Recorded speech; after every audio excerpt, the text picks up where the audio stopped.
Rideau sur la grande messe politique de Madingou et les participants se sont convenus de procéder à la révision extraordinaire des listes électorales. Et sur le vote des agents de la force publique, le plénum de Madingou se convient de la nécessité de réduire les risques.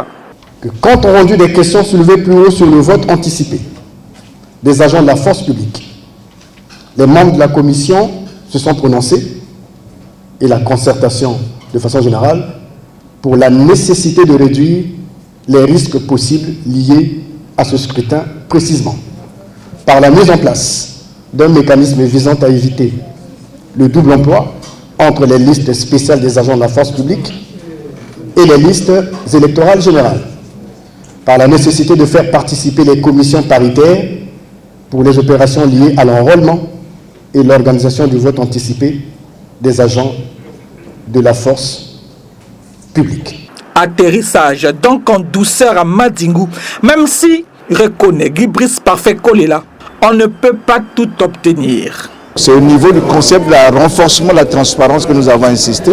Il revient maintenant au gouvernement d'appliquer ça, hein, et puis afin que les cœurs soient apaisés les uns et les autres.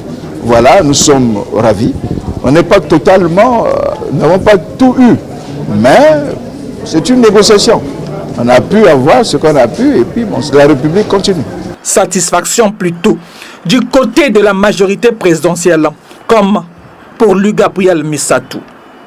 Alors nous nous réjouissons du fait que cette concertation vient de se terminer sur un consensus général qui s'est dégagé et qui a permis que 12 recommandations en soient issues.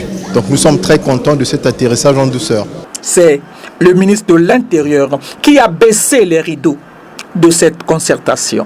Il est de notre devoir de construire pour nous et pour l'avenir une république apaisée, unie et forte, parce que nous avons ensemble décidé de triompher de nos particularismes fanatiques. Tout est bien qui finit bien, dirait l'autre. Reste l'application sur le terrain électoral. Le test grandeur nature est prévu dans quelques 3 mois. Ça sera à la présidentielle.